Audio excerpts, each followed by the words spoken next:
nggak saya hitung. Law of attraction itu juga tentang anak yang soleh. Tentu saja ini diikuti upaya kita untuk menyetimbangkan hidup kita. Yang pertama, tentu kita harus dekat dengan yang menciptakan kita, Allah Subhanahu wa Ta'ala. Kita mematuhi larangan-larangannya. Nggak makan babi, itu pertama. Kedua, nggak makan uang haram. Jangan pernah ngasih anak dan keluarga kita uang haram.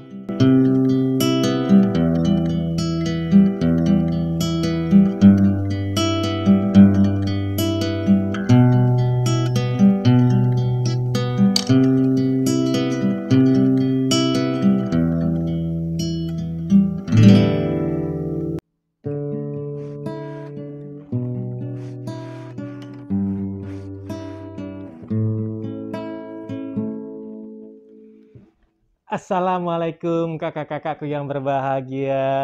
Bagaimana kabarnya? Wah, udah kelihatan cantik-cantik dan ganteng-ganteng hari ini ya. Alhamdulillah, Masya Allah, barakallah. Saya taruh dulu gitarnya kak ya. Ini gitar anak saya. Takut rusak. Nanti aku diomelin anakku. Aku punya pengalaman Law of Attraction bulan ini, bulan Januari Februari ya. Pengalaman yang bagaimana itu? Jadi kayaknya waktu dulu ya, kayak 2-3 tahun yang lalu, waktu aku lagi suka bikin aquascape, aku itu pernah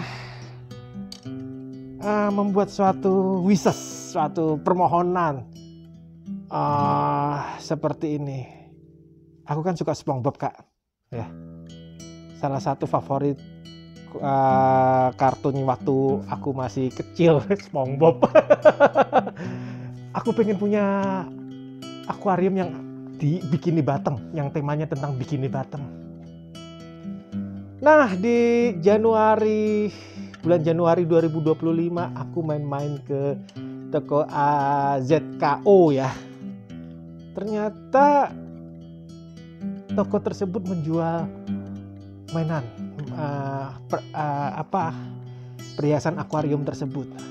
Wow, ada Patrick, SpongeBob, rumah Nanas, rumahnya Krusty Krab, dan rumahnya si Squidward.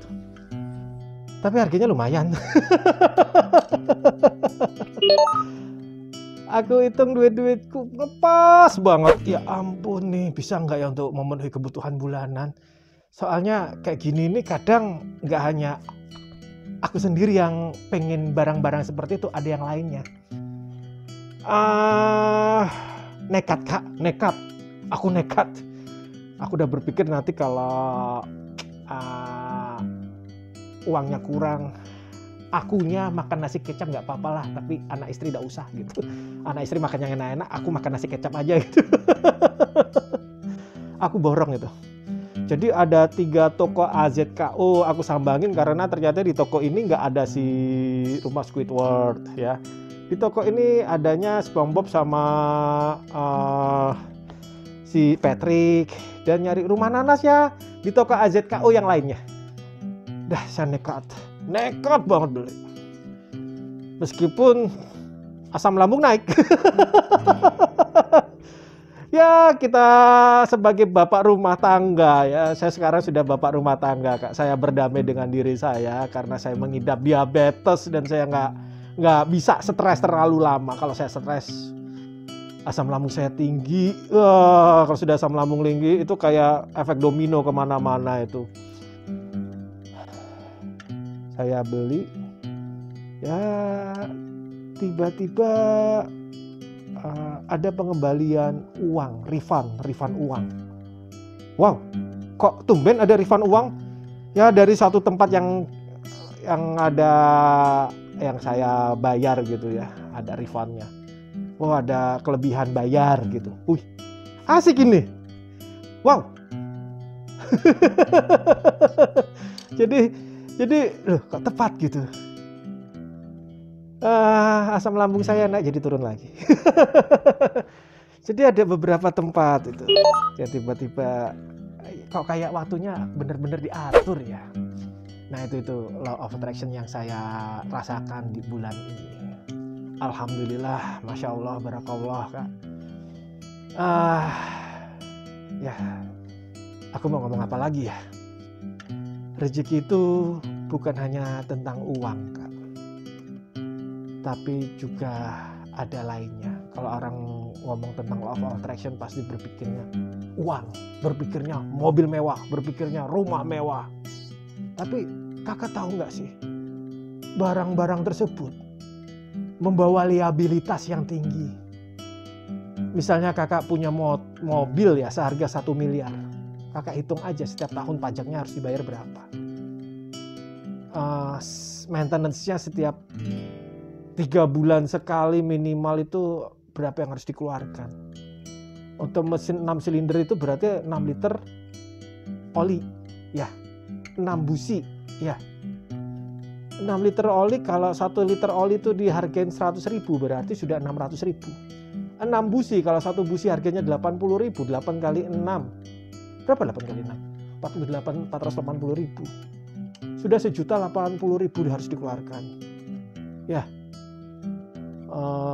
Law of attraction itu tentang kesetimbangan, hukum tarik menarik untuk mencari titik kesetimbangan. Allah memberikan apa yang kita butuhkan dan menyetimbangkannya. Seperti itu. Jadi law of attraction tidak hanya sekedar tentang uang. Law of attraction itu juga bisa tentang kesehatan kita. Ya.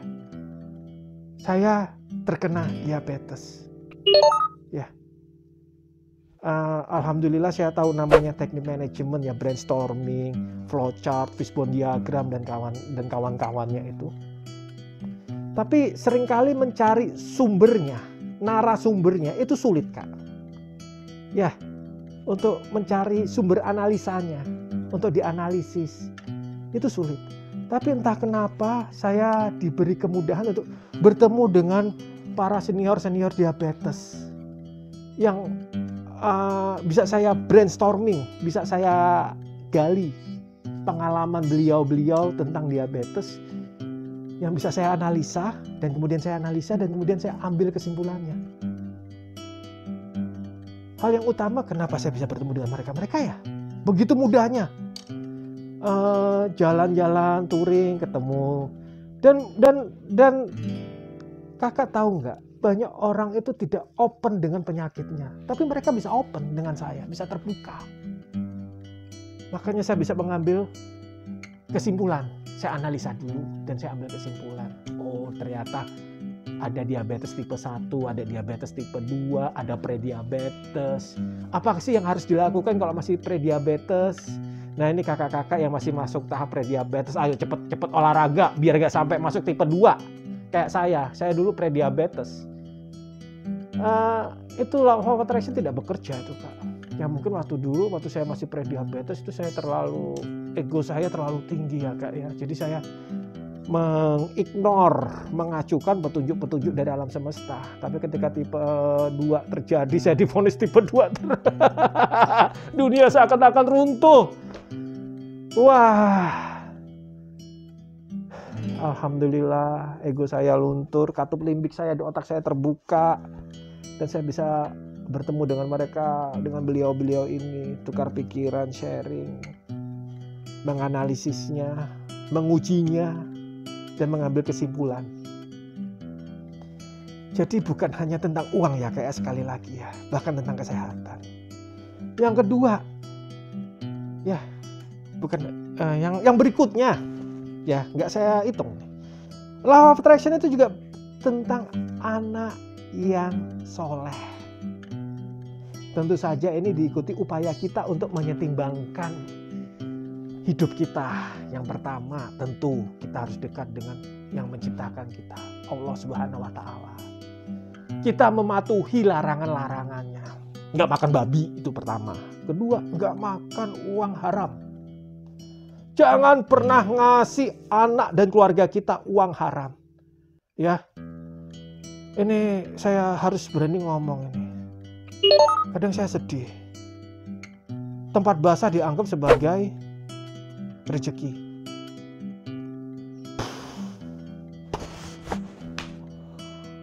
tanpa kita sadari,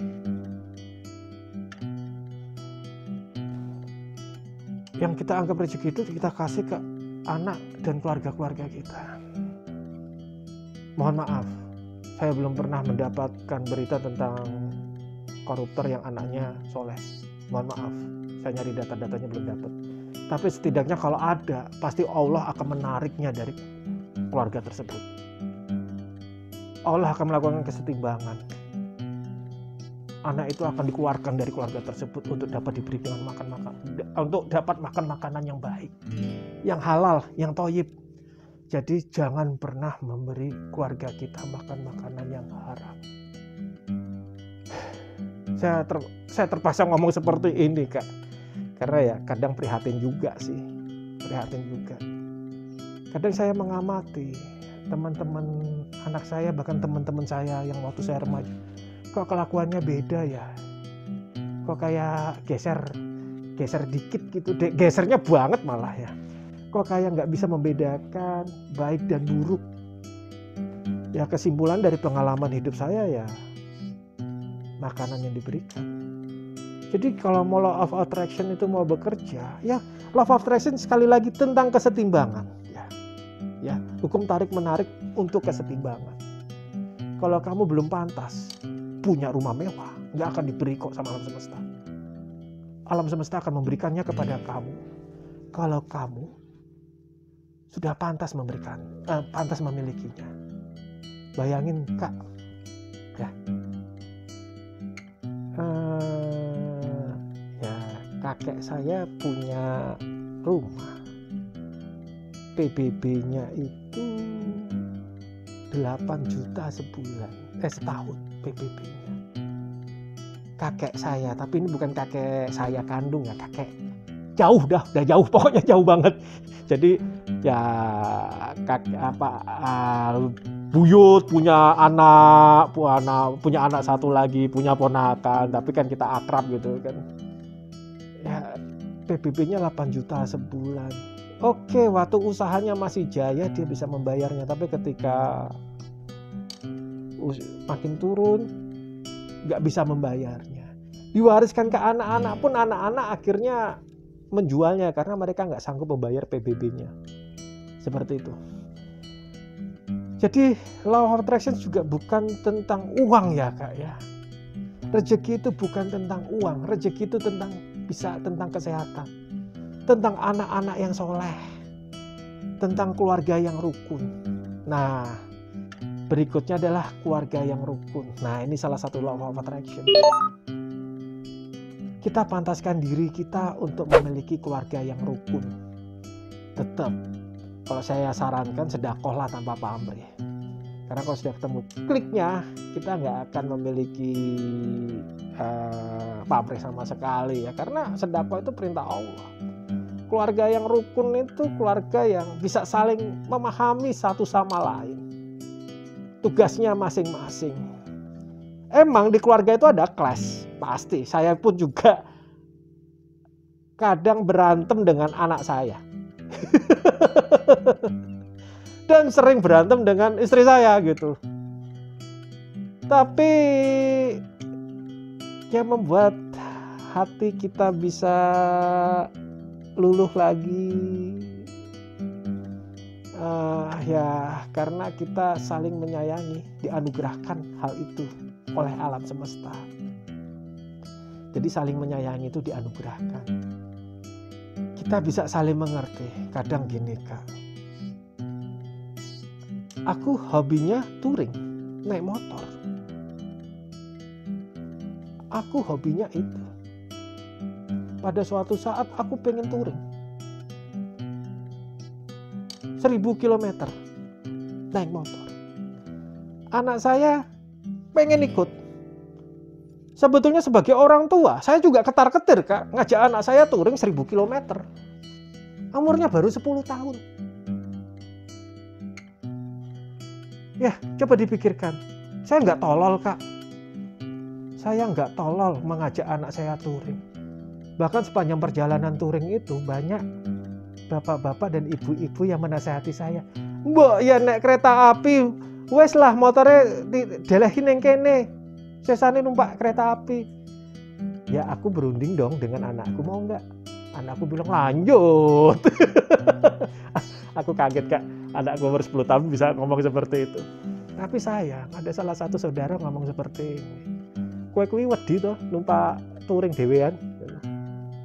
Sebetulnya saya nggak tersinggung Kak. Tapi kalau ada orang, kadang saya mengamati. Kita itu tulus. Tulusnya kita dijahati sama orang lain. Orang tersebut bukan menghadapi kita lagi Kak, tapi menghadapi alam semesta. Nah, itu hubungan itu tidak akan menjadi baik lagi. Karena dihadapi sudah alam semesta. Ya kalau saya sih sebetulnya jaga jarak aja sih.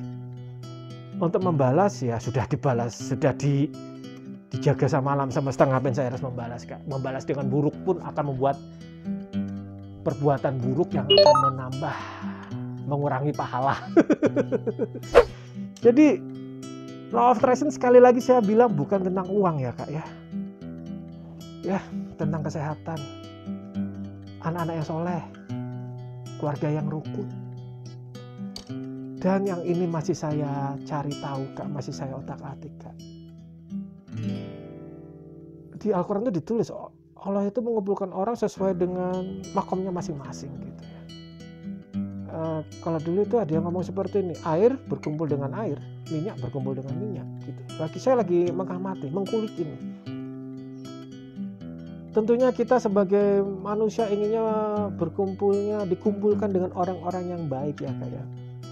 Dan dijaga dari orang-orang yang ingin jahat kepada kita. Aku pikir dunia semakin kesini ini semakin parah Kak. Kadang kita menjaga untuk hal sehari-hari ya, atau hal-hal sehari-hari ya. Kita sudah berhati-hati naik mobil, kita sudah berhati-hati naik motor, kita mematuhi peraturan lalu lintas, kita berputar di tempat yang benar. Ini kebanyakan aku lihat di jalan nih, sudah ada larangan berputar, masih berputar di situ gitu kan. Kita sudah berhati-hati, kita sudah mematuhi lalu lintas, kita sudah melengkapi SIM, STNK semua, tapi jeder, ketabrak. Dan yang paling parahnya kita yang dituduh, akhirnya ribut. Soalnya banyak orang juga playing victim Kak. Itulah keadaannya. Itu yang lagi saya kulik Kak. Ya, saya pengen berada di situ Kak, berkumpul dengan orang-orang baik ya, dan dijaga dari orang-orang yang jahat. Ya, saya belum ada di situ. Buktinya dari cerita yang ketiga tadi, saya baik-baik aja kok. Saya naik motor, sudah sampai suatu tempat, sudah sampai tujuan, kok malah dituding seperti itu. Harusnya kan ngomongnya alhamdulillah. Kalau saya pikir ya, ngomongnya gini, alhamdulillah. Apalagi itu kita memang khawatir, atau aku juga khawatir Kak, bahwa anak 1000 kilo itu gimana gitu kan, kalau sakit apapun yang terjadi bisa terjadi kan. Saya khawatir itu, alhamdulillah malaikat menjagamu, alhamdulillah Allah menjaga dia sampai di sini. Itu doa-doanya yang baik. Kalau doa-doanya yang baik akan kembali ke diri kita sendiri. Tapi kalau kita sudah menuding, juga tudingan itu akan kembali ke kita sendiri. Aku pernah nonton YouTube Rhoma Irama dengan VOB, Voice of Bajeprot.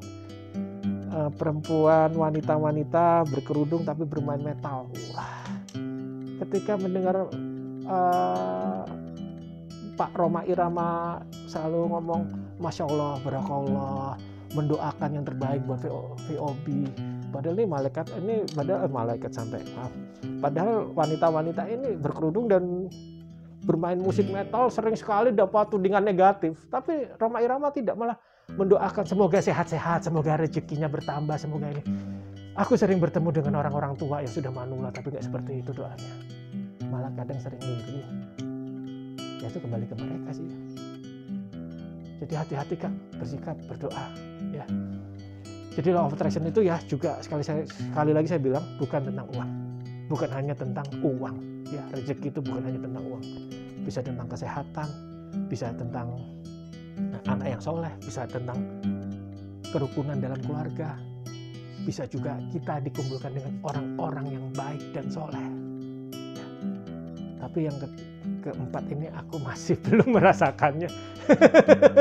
Belum merasakannya karena ya mungkin juga aku juga masih belum baik kali ya. Bisa itu. Oke Kak, terima kasih telah menonton video saya. Jangan lupa like, subscribe, dan komen ya Kak ya. Dan apapun yang terjadi pada Kakak hari ini, senang, sedih, sehat, dan sakit ya. Jangan lupa satu hal. Jangan lupa untuk berbahagia. Wassalamualaikum warahmatullahi wabarakatuh.